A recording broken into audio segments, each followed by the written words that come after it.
What? Bigfoot or bust? That's gonna have something to do with Bigfoot and boobs, isn't it? Well, I'll be. Absolutely it does. Take it from me, there was a period where the tagline of the Cinema Snob could have been Bigfoot or bust, or E.T. or bust. But this one, however, promises to be the best Bigfoot movie ever. That's a pretty tall order considering the 70s movie The Geek was all about Bigfoot railing campers hardcore.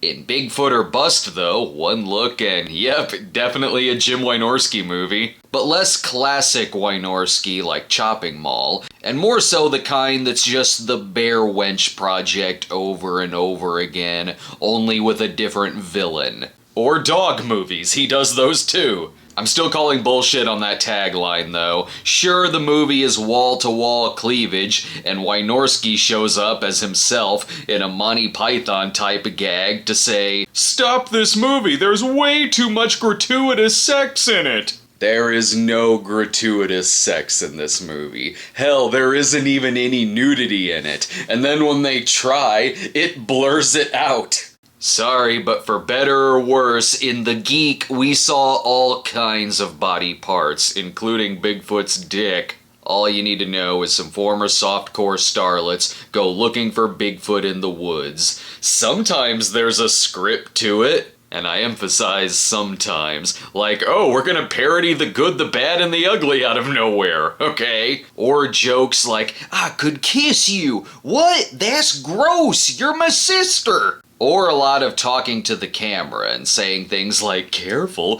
Bigfoot will sneak up on you, even when you're taking a shit. But more often than not, there's a lot of rambling, where I am sure there's not much of a script. He snuck up on me.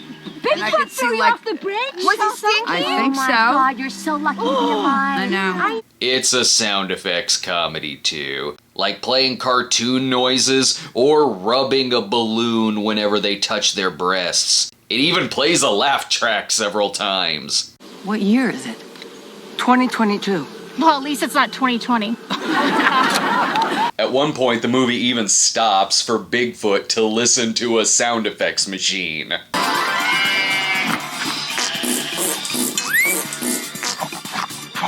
As you can guess, the movie's only about 77 minutes, arguably. There's long opening credits with each name getting their own long credit, and a lot of padding like, oh my god, what? They found a trampoline? I wonder where this is going! They explain it by saying, I hear Squeaky Springs can summon Bigfoot. Well, can't argue with science. A majority of it is just finding things, then dancing. Finding things, then dancing. Finding things, then dancing. And then Bigfoot will pop his head in sometimes. I would forget Bigfoot is even in this. It's way more focused on the dancing in front of brightly colored porta potties. Ooh, hot.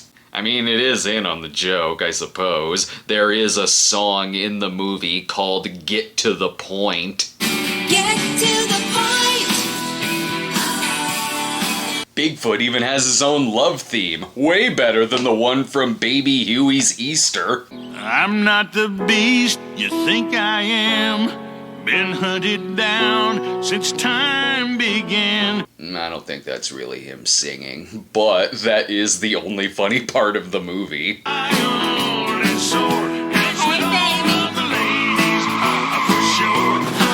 Clearly it needed more Bigfoot blowing up shit in stock footage. When it reaches the part where they find Bigfoot and dance with him, I thought it was about over, but there was 20 minutes left, including where Bigfoot just sits down and watches TV. It's got a one-up on 1313 Bigfoot Island, though. That movie had a part where you could see the box for the costume in the background. Not that this costume's much better. There were some faces I hadn't seen in a while. I liked seeing Paul Logan pop up, and he and some of the others have a way of acting where they're talking serious, but are definitely going tongue-in-cheek. Tane McClure is in this as a time traveler from the year 2050, going back in time to collect Bigfoot's feces that turn gold. Seriously, that happens. But the biggest question is, does it have more of an ending than The Geek, which just stopped? Someday I'm gonna get that filthy animal.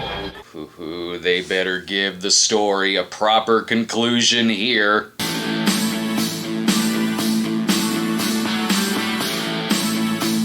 They don't. Not even in this one do they get that filthy animal. So yeah, it's terrible. Of course it is. Why wouldn't it be? It's a D-, which I'm sure is exactly what they wanted. This movie is like Russ Meyer forced to direct a local TV commercial for jerky. It was a waste of my time. Funny title, though. Alright, thanks for watching, everyone. Be sure to hit the subscribe button and click the notification bell, and we'll see you next time.